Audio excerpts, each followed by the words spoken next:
3, 2, 1. Here we go!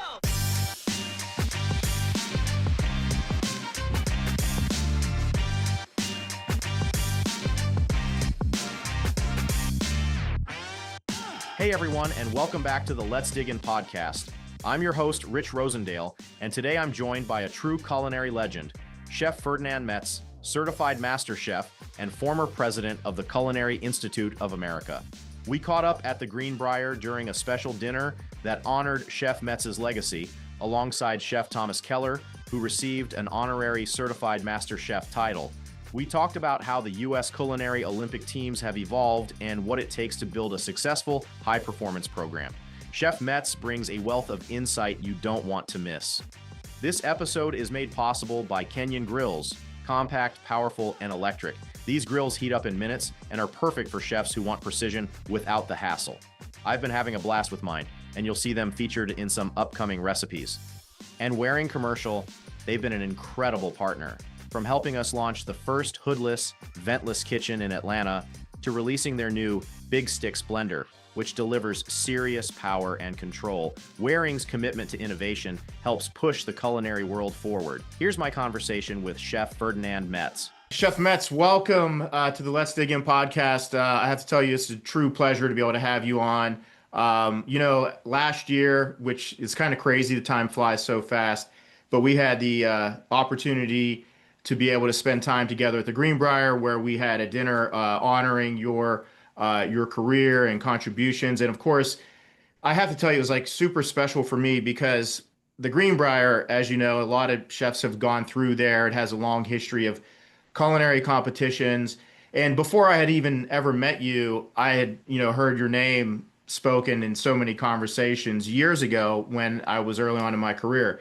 So to be able to have Chef Keller, who kind of later in my career also was kind of a influential, one of those, pillars of the industry that you kind of look to be able to kind of have both of you in that room, and so many other, tremendous contributors and peers and colleagues. And for me to be able to do that at the Greenbrier, it was just surreal. It was surreal for me. And it meant so much. And I'm going to tell you, it meant so much to the apprentices that were there. I wanted to have you on the show and just be able to spend some time talking about a few different topics. And but again, I just wanted to tell you how much that moment really meant to me. And I know so many others that were there. Well, thank you very much, Rich. I understand you went through Westmoreland Community and the ACF Apprenticeship Program, which I think is something that we probably cover along the way here as well. And now in 2004 at the ICA, with Ed Leonard as the captain, did you guys win the hot food competition that year or in 2008? Yes, actually, you did great research, both with Westmoreland. That was the apprenticeship program I did, like right out of high school. And yes, in 2004, we got the hot food. I don't know if you recall, that was the potato dumpling with the venison ragu, which was, I don't know, it had a wow factor, but it was, at the end of the day, it was also kind of a craveable thing. I judged it, as a matter of fact. I was on the judging panel at the time, and that was great. And what's more important, you continued a legacy of winning that hot food category, which unfortunately today doesn't exist. But let's talk about culinary teams. And there are many important points. All covered in today's discussion, but also highlighted in my book, the new book, The Rise of American Cuisine. And in doing so, let's examine the background and progression or the evolution of our culinary teams. And quite frankly, I could paint you a very rosy picture, which I won't.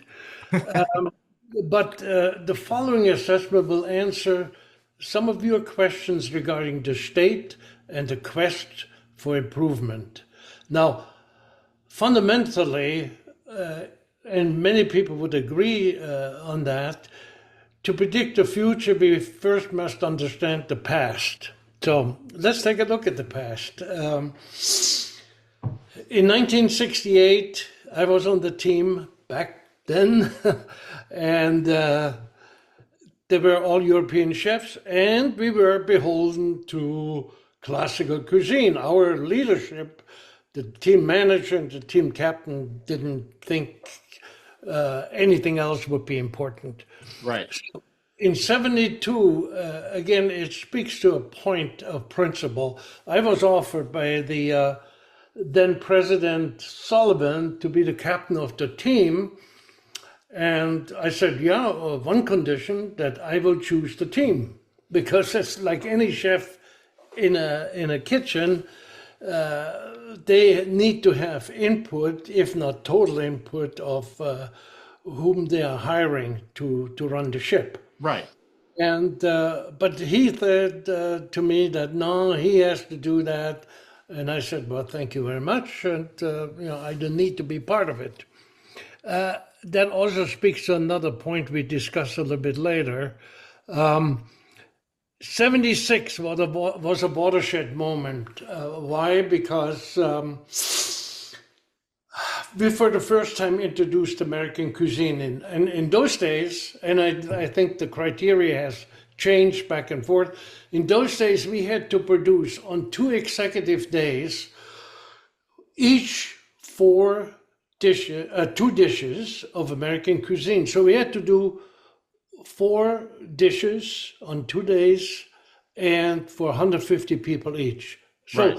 All of a sudden you talk about production. You're not just fiddling around with a few things, but no, you really had to produce. It's like a restaurant, basically, like a restaurant service. Exactly. And I think it made good sense because, and I'm sorry they got away from it, because part of being a good chef is to understand the principle of restaurant cuisine and the stress that are associated with it, and what you need to do and get the meals out on time in great shape. That unfortunately over time has been lost, if not modified. And but the big key in 76 was that not only did we introduce American cuisine in those 4 menus that we had to prepare, but also we tied France for 3rd, which was huge. Because if you think of it, actually there was a little controversy. The announcer said, and now I'd like to call the USA team for 3rd place. And we walked up there, right? And quite happy about that. And while we were walking up, the guy says, oops, I made a mistake. The US team actually tied France for 3rd. Wow. Which was actually, if you think of it, it was better. Yeah. The previous element, because that in the public mind painted the picture of how successful that really was. Right. And then, of course, the funny thing was the podium, like the Olympics, 1st, 2nd, 3rd, was built only for 5 chefs. So you can imagine there was a lot of elbowing going on. Like fighting for the platform there. So that was a really funny part. Then going on to 80, we continued the American cuisine. Again, won the restaurant category for the first time, and established a food philosophy and strategy. And that is very important for future teams. One of which was to promote from within. In other words, looking at the regional teams, who excels, and then bring them onto the national team. That was part of our ongoing philosophy. But the other philosophy, equally important, if not more, said food must taste good in order to look good. Right. Delicious. Food that doesn't look good is not going to taste so good. Right. So, and then we continued that in 84. And then 84, we had 3 US chefs and 2 Europeans. Again, we won the restaurant category. In 86, and in 84, we also won the World Cup. And in '86, we won again we won the World Cup and had 2 American and 2 European chefs. So when pointing out here is an evolution, Right. which was not forced. That's a big key. It wasn't forced. It came naturally. How? Because chefs qualified during the tryout period. So it was not a woke kind of a thing that unfortunately has, in my mind, infected future team selections. Well, it sounds also like you created almost like a franchise or a culture or a program, where that takes years to develop. And as you mentioned, I think one of the important things you just mentioned is about kind of bringing people, nurturing them from within. And I can reference the Bocuse d'Or that as you know, like for years, the Bocuse didn't do very well until, for the US, until there was this like ongoing for several years, all the candidates that have passed, competed, coalesced around the next one and kind of stayed involved.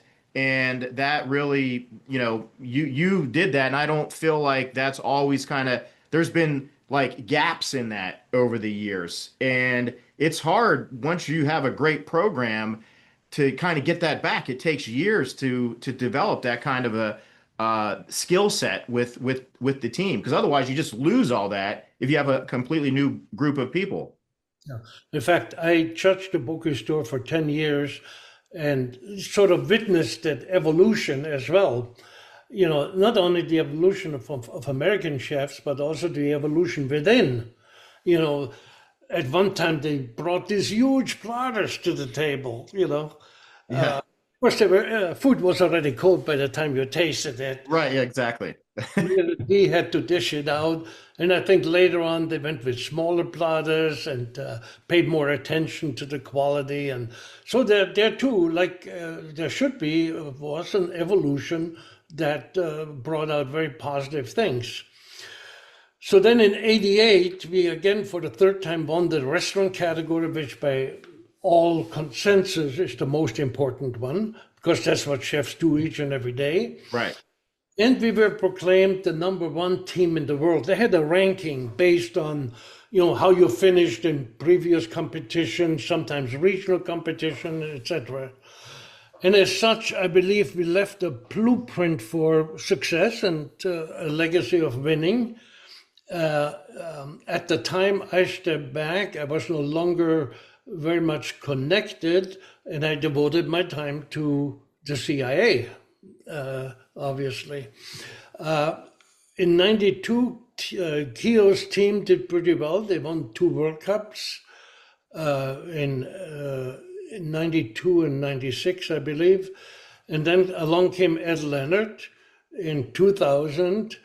And in 2004, you were on the team, and you guys won the hot food. Yep. championship in the hot food.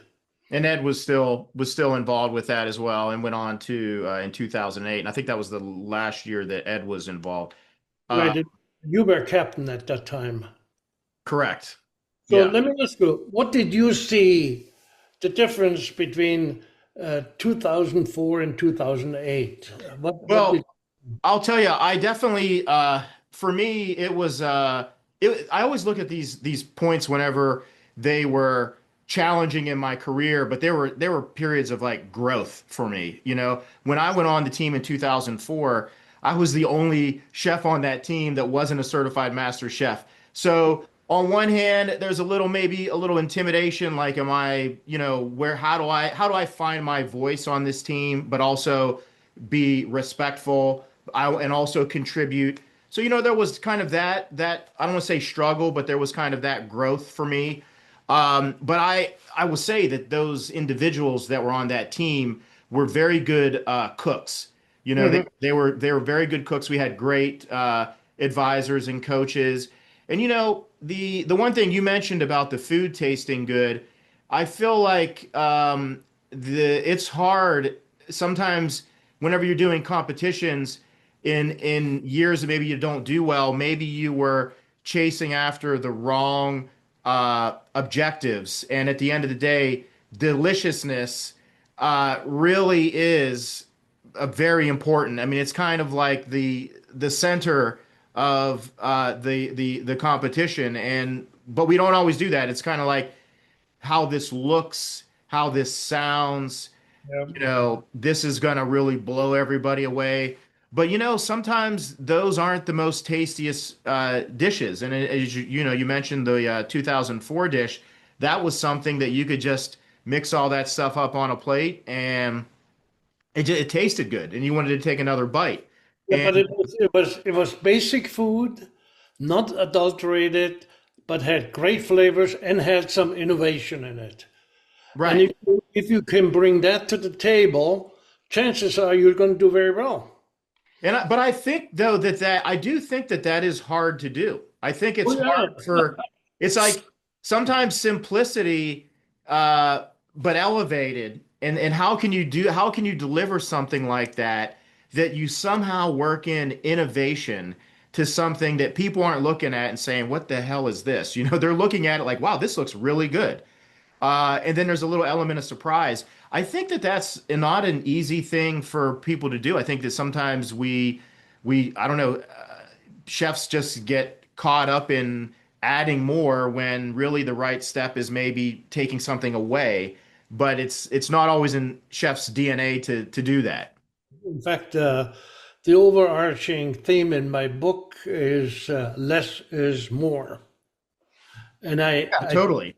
I Totally. totally believe in that, and it's a great guide that a chef should always ask themselves: can I take something away rather than can I add something? Because when you add something, you most likely, after a while, get into the peripheral things. You get into things that really don't add much to the quality of the food that you're preparing. Right. So It anyway. just Yeah, muddies up the water. It's like kind of adding things that are like distractions on the story you're trying to tell, on the plate. If you look at the evolution, so you've very well defined about the structure, and again, I can't even tell you, even as early on when I was working when I first got out of high school and I went to culinary school. I was at Westmoreland Community College. Keith Kokenauer was one of the chefs that had gone through there that I had heard of. And you guys were all like kind of like you particularly I've heard so many times even when I was in school, and it was just like legendary. It was like all of the discipline. And I feel like as a young culinarian, I gravitated toward cooking competition because it actually really shaped kind of so many other things in my career that I never even imagined that it was going to make me a better chef. And also, I feel like even in my personal life, the discipline and the structure and the methods of getting something done, even if it's like a home project or something with my kids. So competition has been a huge return on the investment for me. But I'd always heard about, stories and everything about the culinary team at that time. And I remember looking at the books. What do you feel like what has been the ingredients that have changed that we haven't been able to really kind of sustain that momentum? Is it the, do we not have the enthusiasm for people wanting to try out today, or is it more a more competitive landscape? I mean, when you competed, France was in the competition too. I mean, where do you feel like we've kind of gone off, the rails a little bit with, being that kind of top contender? Like, where does that, and how do you fix that? Like, where do you focus at? Okay. Going off the rails a little bit, as you just said, is a very charitable explanation. Which some people probably would not even like that, but yeah. Right. I mean, Let's take a look at it. I believe, and we see that in many other aspects of life, everything runs in cycles. And by definition, things must go down before they get better. Now, I saw a general decline starting about 2012 or so. And don't forget, I wasn't that much connected to it. I simply saw whatever I heard and whatever I saw in print and what I saw of the results, etc., etc. But I believe fundamentally it was a little bit like a ship without compass. Metaphorically, the team has lost its culinary compass. And I suspect that the woke politics that started to infect the selection process, other criteria, and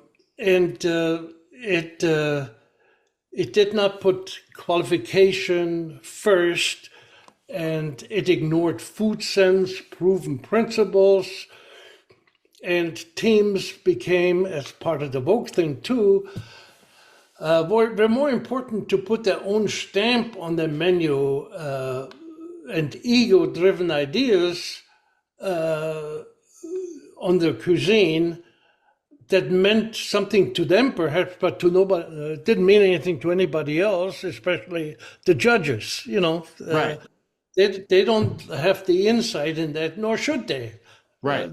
They just should look at the food, taste it, score it, and let it be. No?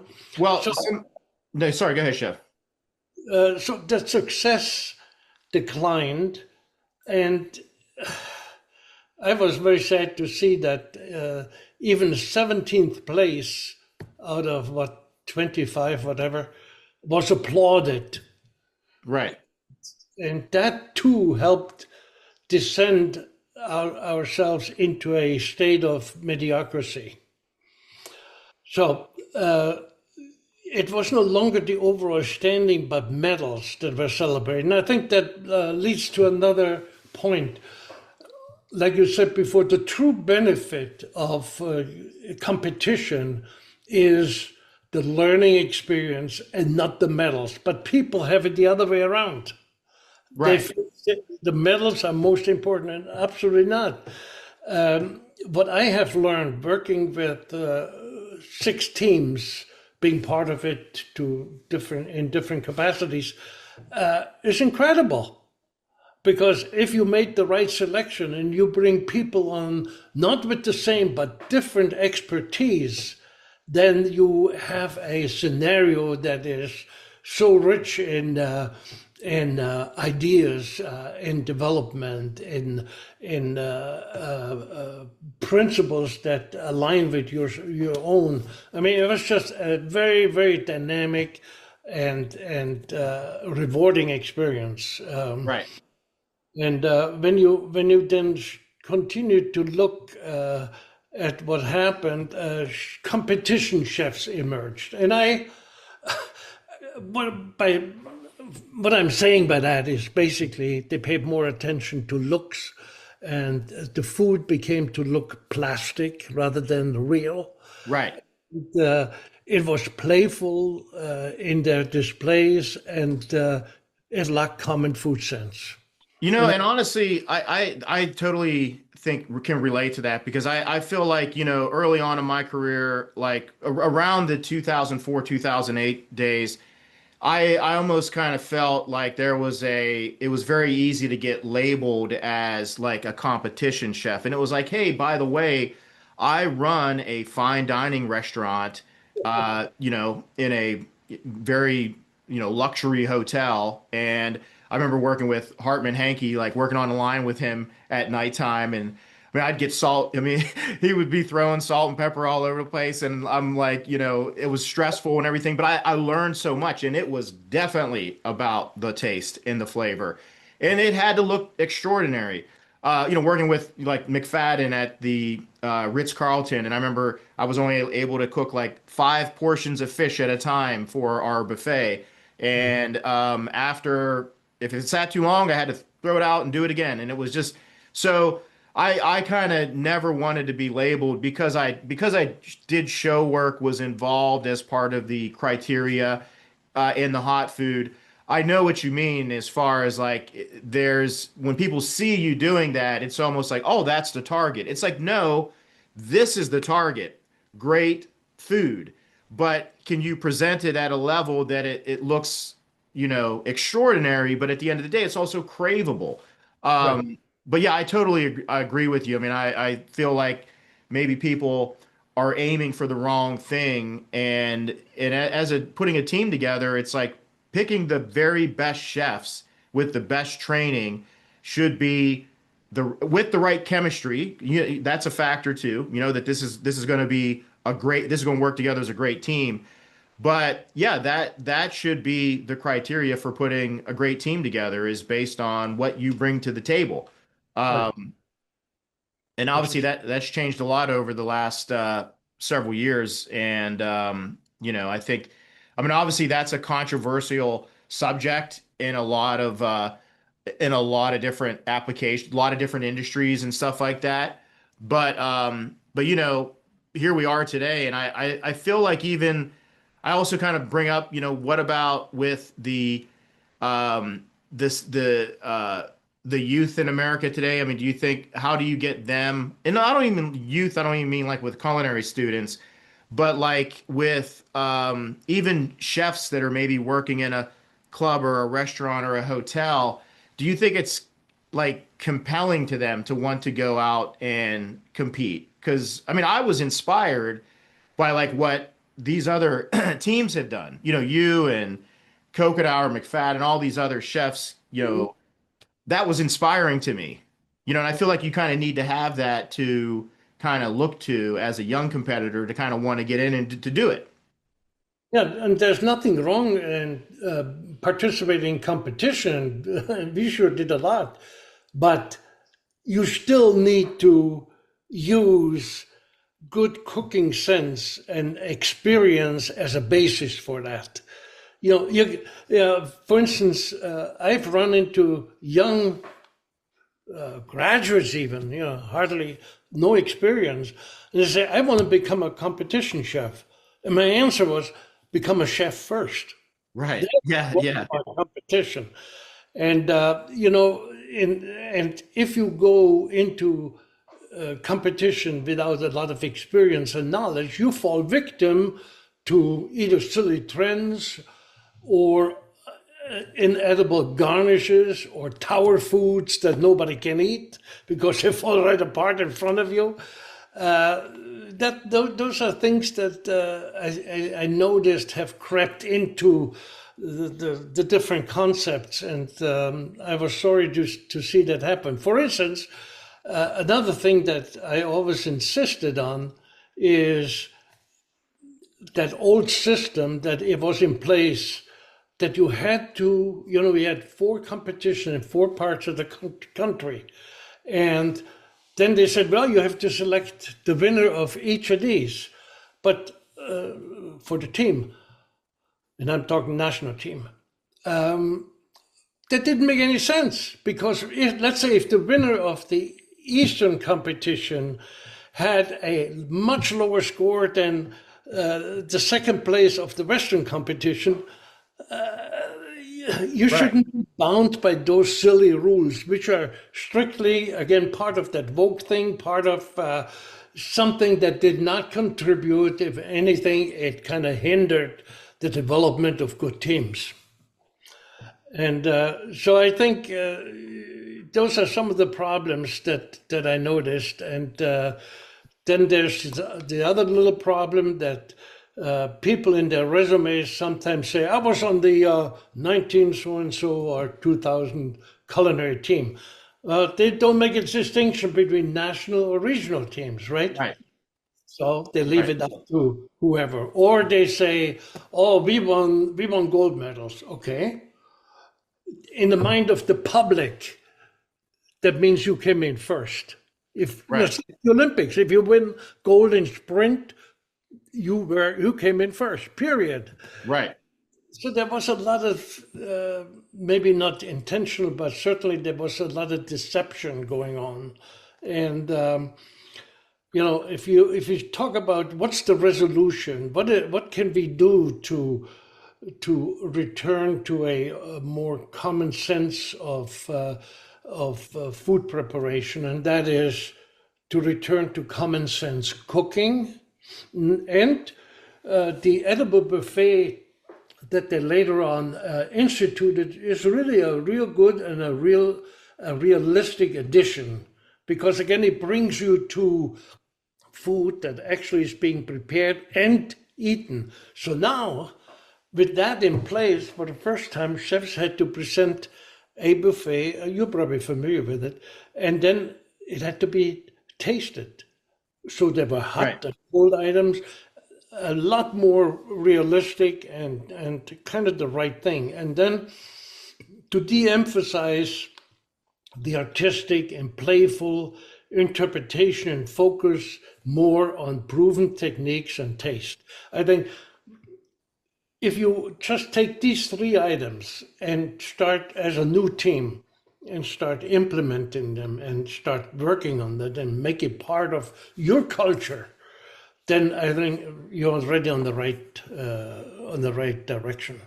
I really, I mean, you said a lot of great things here, but I feel like for somebody watching and are thinking about getting into competition, I mean, one real big takeaway that you said is, if you want to be a competition chef or you want to compete, first be a great chef. And I think that's the paradigm that people have to get themselves out of, that you almost are trying to walk two different paths. It's like, I know when I was competing, when I was even preparing for the CMC exam, I tried to do what I wanted to do at the exam, every day in my operation. Cause I was just like, I don't want to turn a light switch on and all of a sudden I'm trying to be better. I mean, the point in doing a lot of this stuff is that it actually does have this kind of collateral impact on even your team too, because it's just like, wow, he has such high standards. That's the way I felt like my team felt. And I don't feel like, I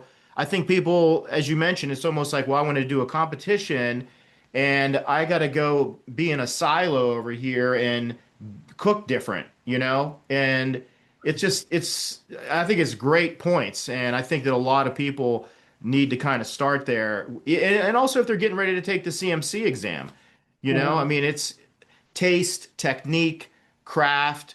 And I think that's really kind of their parallel, it's like with so what do you feel like, a lot of great information here with the competition, but a lot of chefs that go into cooking competitions, also many of them feel maybe they may have their eye on one day taking the CMC exam. How do you feel like with the exam, how has that evolved? And I know there's been a lot of changes here in the last couple of years. I mean, do you feel like things are going in the right direction? Are there opportunities that can still be improved so that, and what does improvement look like? I mean, do you want more CMCs? Do you, what does success look like for that program looking forward? Before I answer it, let me ask you a question. When did you become a CMC? What year? I did it in 2011, which was the year before I did the Bocuse d'Or tryouts. And what was the program like? Was it still that 10-day? It was an 8-day, 130 hours. So slightly different than one of my former mentors, Chef Timmons, who took one, but watching him compete helped me kind of get prepared as well, because it was similar enough, but it was 8 days. Yeah. So now let's talk about what would be good for the CMC examination. First of all, having removed, and I was sort of the lead negotiator between ACF and AMCO, and we kind of, it's a very positive thing. We removed the CMC exam from a political environment, such as it is in ACF, to a separate organization. And I think that was a good start, because I agree. I heard so much about other people who are not CMCs and may in some cases not be qualified to become that, make changes or say, oh, we have to change this, we have to change that. And I think that was based on politics, on personal likes and things that really don't matter a whole lot. So I think, number one, that was a good start. 100%. Secondly, AMCO is making a very good effort to streamline and make future tests more accessible, hopefully less costly, and hopefully, which is the key, without compromising the quality. And that's hard. That's very hard to do, you know. It is, yeah. It's a balance. Yeah, and it's a little bit like, making food simple yet elegant. Right. Yeah, it's the same kind of balance. Right. How do you make how do you streamline the program without affecting its quality? And I think that's going to be the big challenge. And as that challenge has been addressed constructively and effectively, I think until that time, we still have to continue working on it. And qualifying for certain subjects in advance, it reduces the stress for sure. Right. And increases success, which is great. But we also have to always understand that stress is part of our industry. Stress is Right. Yeah. a measurement how you perform under very extreme conditions. And in the Culinary Olympics, I give you a very quick example. One of them, the electric stove went out in the middle of service. And you try to, we need to get a mechanic, in the middle of it. This is not my job, And so we finished serving the meal for which we earned a world championship over sternos. Oh my God, yeah. Had to, right? In the CM, another thing that happened, Murphy's Law always kicks in at some point. We made a force meat for the turkey, Oklahoma, we called it, and made it the day before. And something in my mind said the evening before, let's go in the kitchen, let's just test it out. And it didn't hold. The emulsion didn't hold. Wow. For whatever You reason. make it a million times and it's just that one time. Yeah. And so we made a new force meat, had to. Yeah. And that little thing, this little intuition and attention to quality and being concerned made a difference between winning the world championship or not. Right. And so these things happened in my Master Chef examination. One of the dishes was to prepare a seafood ragu, and I made some fish out of puff paste, which would hold the ragu. And we put the puff paste in the oven to crisp it up a little bit before the ragu goes in there. And the apprentice took it out and dropped it. So now, what are you going to do, right? Yeah. You cannot become hysterical about it. Right. Because that's part of the measurement, how you handle stress. Right. Yeah. And so fortunately, and I think that's also good advice, always count on the unforeseen. And I had made 2 or 3 more than I needed of those puff paste fish, and so it was okay. And you don't berate the apprentice. You just say, okay, these things happen, could have happened to me, of course. Right. And so let's just go on and do the best that we can. And so I think that issue of stress is not something that we should overlook in the future. It's part of who we are. It's part of what we have to face every day. And the more we can deal with it, the better we're off. And that I think a lot of people don't realize, like when you're competing or if you're taking the CMC exam, part of managing that anxiety and the pressure and the apprentice is, it's kind of part of, hey, do we want this person to come in to be a CMC, they're going to be a representative, how you treat and, react under pressure. Those are all relevant. It's not just like the best tasting food. I mean, it's a big, big factor. Yeah. Um, It's also a little bit like this. The stress component is something that we cannot minimize. I think it's something that we always keep attention to. And, there are a lot of people, when they go in the competition or the MasterChef examination,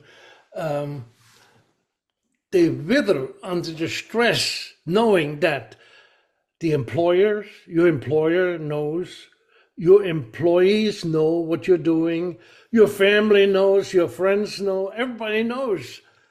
Yeah. And here you have to succeed, right? Right. And, to be able to put that aside and focus on the important is part of being able to compartmentalize those issues and focus on things that are really important. And those kinds of like experiences and really skills, those are kind of like skill sets that I don't think you don't always have. You almost kind of have to be in circumstances that force you to develop them. And I have to say, and I know I mentioned it at the beginning of the conversation, cooking competitions and the Bocuse d'Or, CMC, that stuff has really kind of shaped like who I am today. And there are so many things that I will admit, like when I first started doing cooking competitions, it was kind of about, getting the medals and probably, a little bit of ego there. I mean, I was a young trying to make my mark. But as I went on, the relationships and what I got out of it, like who it made me. And, there were a lot of mistakes made along the way. I mean, when I'm doing a class and I tell people, hey, here's something I did, don't do that. It wasn't a good idea. But those are experiences that I really think that's something that there's a huge ROI on competing. And as you mentioned, putting yourself out there. What kind of like does that do to like, your confidence and in being able to deal with when things don't go well, if the outcome isn't what you want or somebody drops your fish, whatever, like how do you deal with those? Because as you mentioned, that stuff happens in restaurants every single day. And I find it out every day when I cook. I always learn something. I never cook a meal that I don't learn something. Whether it's good, whether how I should do it or I should not do it, always learn something. And I think as long as you maintain that kind of attitude, that will help you to grow personally, helps your staff to grow, and it's just a very positive thing to have. What I'm just curious, since you mentioned it, like what do you and I, Thomas Keller, same thing I ask him. I'm always kind of curious with like what people eat. Like, what are some of your favorite meals? I mean, are they kind of based around holidays? Do you like to try to go out to eat? Do you summer grill kind of person? Like what? I mean, obviously, everybody's always their people's perception is based on through the lens of their career. But what do you like to eat like on, during the week or some things that you crave and you look forward to? Well, if it was my last meal, I would say it could be among others, but it could be a braised oxtail with a wonderful mashed potato and Brussels sprouts, as an example. Yes. Yeah, because those flavors come together. Of course, you need to know how to braise, which a lot of people skip over. Yeah. And they're basic flavors and they're honest flavors and they go well together. And, if cooked right, they're just magic. Right. Like that, So it's really something that I prefer, and it deals with simplicity, but simplicity made extraordinary. Right. That's what, if you can do that, I think you're in good shape. And those two, just those three items, even like oxtails, mashed potatoes, and Brussels sprouts. If I have a conversation with somebody that wants to take the CMC exam, I kind of tell them, really being able to have a conversation about how extraordinary an oxtail can be, because they're almost kind of like a brisket where, briskets get to a point where they go from something that's maybe a little bit kind of tough to being just like unbelievable. And Sure. oxtails do that thing too. They kind of release the gelatin and collagen, and they're just like, it's just like, whoa. And when you taste one bite if somebody knows how to make that. And even Brussels sprouts. Can you take a handful of Brussels sprouts, and whether it's like the caramelization of them or just taking a basic ingredient and doing like a CMC garnish with that, or that's craveable that you want to eat. So Yeah. I love oxtails. Those are good things, absolutely. There's one more thing that I think is AMCO is trying to do for the MasterChef examination. That is to fill the pipeline with potential qualifying candidates. That is not in place right now, but I know they're working on that, and they need that. We need to have more successes. We need to have more participation, and all that will make the program a lot better. Well, I definitely feel like in the last couple of years, there's been a lot more activity in a good way, from everything that I've seen with the structure and AMCO and the CMC. I feel like, the exam had always kind of had this reputation of like this 90% fail rate, and it's so intimidating. And at one hand, you don't want to lower the standards to make that just like, hey, we need a better percentage. It's kind of like, how do you improve the infrastructure of training and preparation to bring up the candidates so that the people that are there aren't on day one saying, oh my God, what have I gotten myself into? And the judges are saying the same thing, like this person isn't ready, So I feel like those are all good areas to focus on. And yeah, the recruiting pipeline of, actively bringing people in that you think would be a great candidate to have that. And I am glad that as somebody like who has a CMC title, I wouldn't want to see that title get diluted by lowering standards. It's kind of like, and the people that should be making those decisions should be CMCs. I mean, yes, you can have advisory from a robust panel, but at the end of the day, I can't go in and say, listen, here's how we're going to change the OR, the operating room. Well, I don't have any business doing that. So I feel like it's the same way with the CMC title. And if you look at it,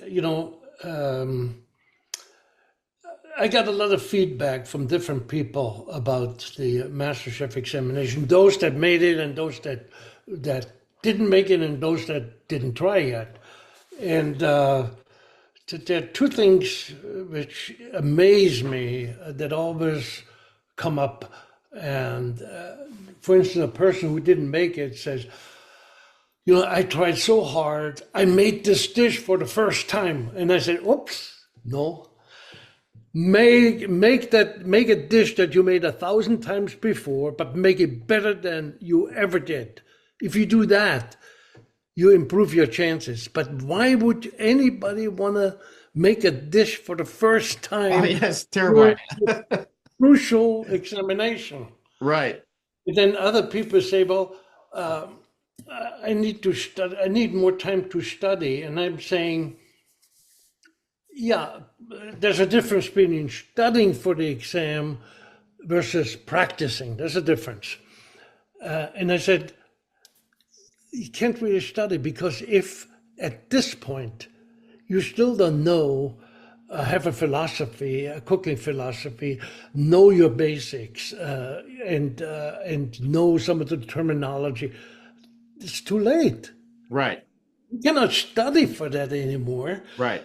You need to be doing that every day of your life. You can practice for it, but you cannot study for it. Yeah. And the other question that you raised was a minute ago. It's got to start at the very basic levels, such as culinary schools. Right. And I know you want to talk about that.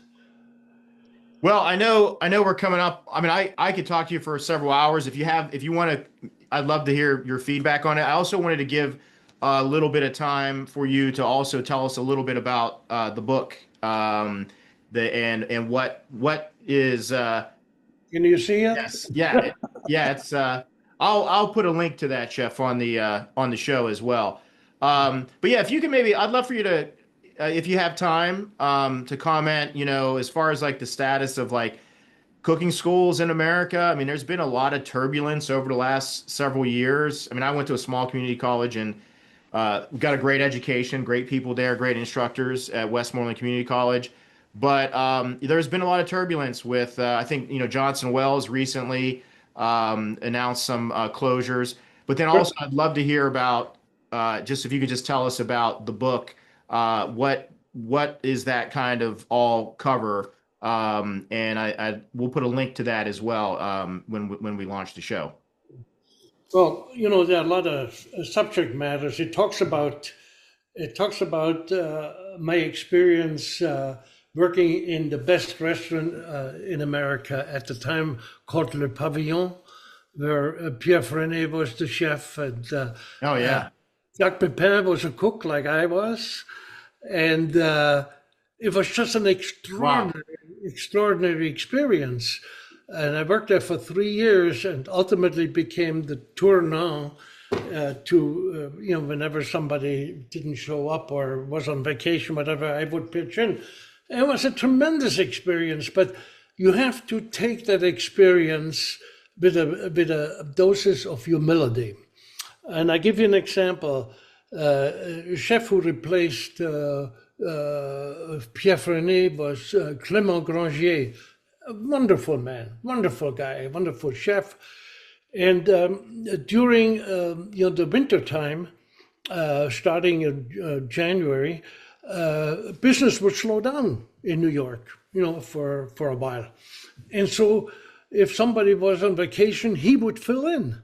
Wow. And he would fill in just to show everybody else that he could do it. Now he filled in on the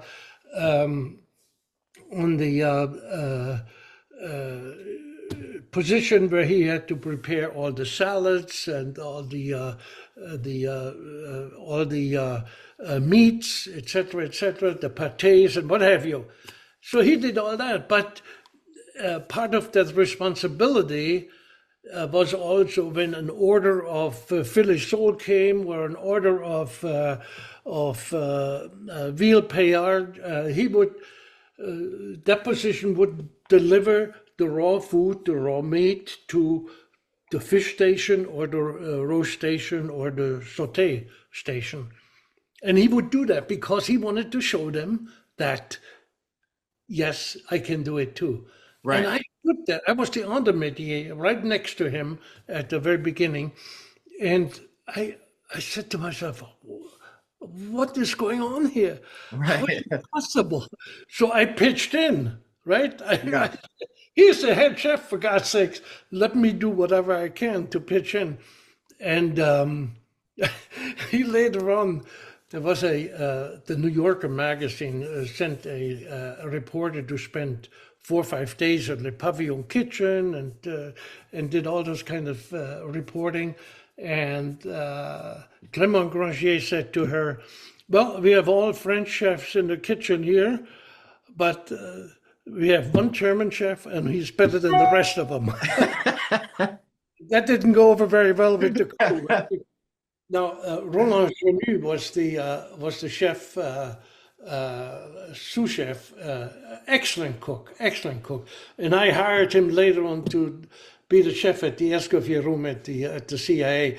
So it was just a tremendous experience to work in a place like that where quality was really number one, and cost and all the other things came afterwards. And they could have been financially much more successful, but that was not the goal. The goal was to run the best restaurant in America. And it's similar to what Thomas Keller is doing today.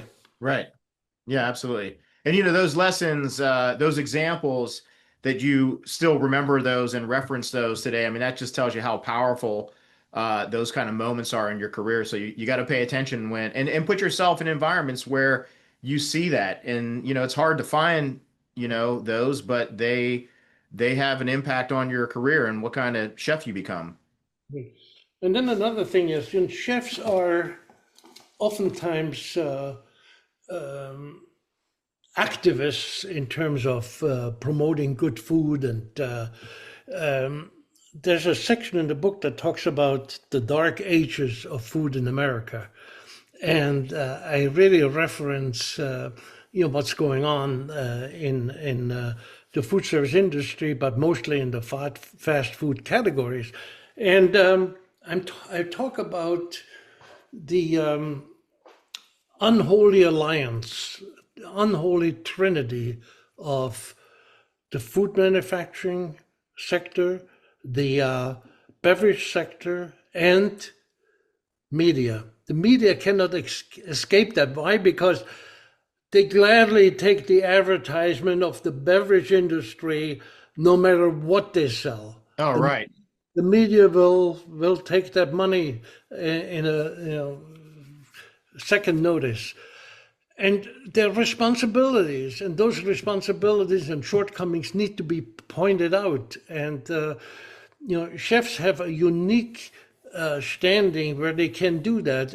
In some cases, it comes perhaps at a cost. It's very possible. Right. But on the other hand, it's a principle thing. And, we can make even a hamburger, we can make it better. Absolutely. Right. And, but to tell me, like you often hear from the fast food industry, where they say, well, we give people what they want. And I say, hold it. Here you have a young kid, doesn't have a whole lot of money, basically is going to eat at your store, they call it, they don't call it yes. store, 7 days a week. And if they eat that hamburger at 500 to 600 calories a day, adding the sweet soft drink to it, and the fries, how could you possibly think that this will be healthy? Right. And today we are, from a political point of view, we are looking much more into making food better, and which I think is great. I think they're great initiatives. Yeah. Absolutely. So going back to culinary education, cost is a major factor, especially if you pair that or compare it, earnings that you make when you graduate versus the tuition that you paid. Right. It is unsustainable, totally unsustainable. And I think that's why a lot of people went out of business. And they also lost the emphasis of hands-on and skill development is mainly what the industry needs. They right. don't necessarily, and I'm not against a bachelor's degree in culinary arts. I'm not against, because we started it. Right. But it was meant for those few who needed it or wanted it. Right. But the industry gives a damn whether you have a bachelor's degree or not. Right. The first question is, can you step up to the line and perform? Right. And maybe the 10th question may be, what kind of accreditation you have or what kind of degree you have. That's so far back in the order of importance that, unfortunately, I think we have, as an industry and as a culinary educational component, we have drifted away from what the industry needs. And they were no longer in tune with the industry. And the industry essentially hires the people that you graduate. So there's right. a connection that is very important for the graduates. It's very important for the industry, and the industry has to evolve. The culinary education has to embrace sustainable trends, not silly trends. And I have a whole section in the book on the enlightenment where I present my opinion about nouvelle cuisine, sous vide, of which you are a recognized expert, and of is food art, or is it a different aspect? Something for nourishing. Yeah. Yeah. So it really gives us a different idea of how to look at food, and a lot of people, for instance, molecular has its place, but we need to have a good understanding, and again it goes back to food sense and understand what is important, what isn't important. Yeah, I think a lot of common sense, as you mentioned earlier, what makes sense, and also just, obviously being delicious, but nutritious, what are the things that we should be eating, and what do we want to feed people, The question is food, art, or science? Well, Right. I think it's both. Yeah. It's both. Even if a simple dish like a hollandaise you make, right? Right. That is science. Yeah. Believe it or not, it's to create this emulsion and make it stable, and even the science is, even if you make a mistake and it curdles, now how do you resurrect it? Right. That is science. Right. But- Yeah. Or even clarifying a consomme, the coagulation of protein, and all these different things. So, well, Chef, we came up here on in an hour. I could talk to you all day, but I want to respect your time, and lots of great antidotes and information.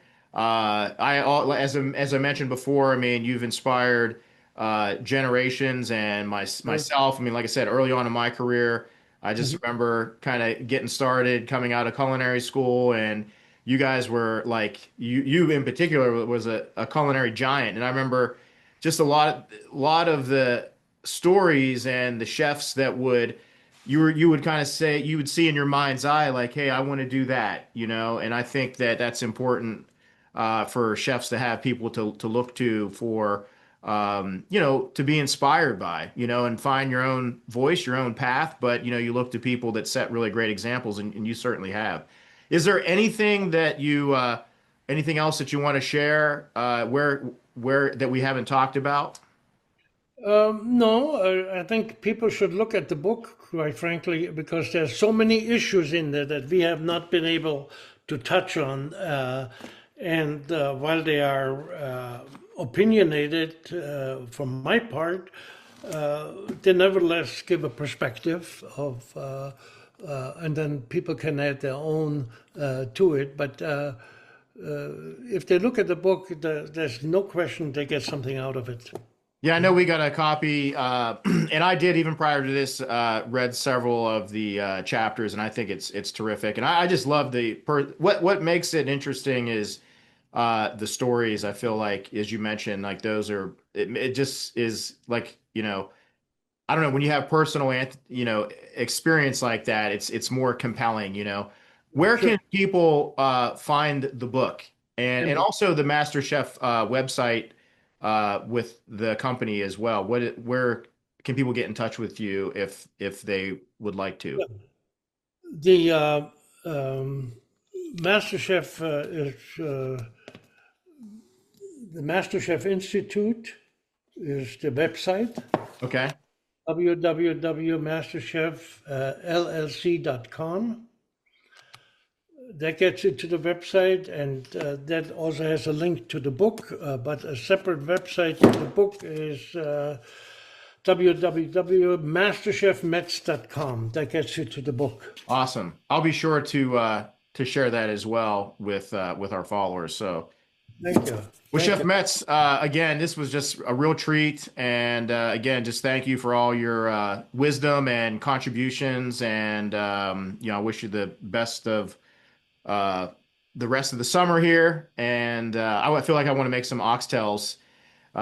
Just got craving for oxtails. So, Okay, well, listen, good to talk to you. And you guys, your compatriots, you are the generation that's got to take it from here. So I think we are well positioned because a lot of people that do have good food sense and are dedicated to advance the profession. You are going to be and are a big part of it. So it was good to talk to you and to your audience, and let's stay in touch.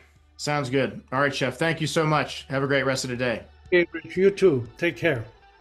That wraps up an inspiring conversation with Chef Ferdinand Metz, a true leader whose influence on culinary education and excellence continues to shape our industry.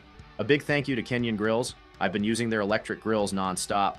They're sleek, fast, and deliver incredible results whether you're cooking indoors or out. Super intuitive and built for chefs who demand performance. And to Waring Commercial, from their role in helping us rethink what's possible with kitchen design to launching powerful tools like the Big Sticks blender, they're constantly driving innovation where it counts. You can catch the full video version of this episode on the Rosendale Collective YouTube channel. Don't forget to like, subscribe, and stay connected for more episodes like this. I'm Rich Rosendale. Thanks for listening. And as always, let's dig in.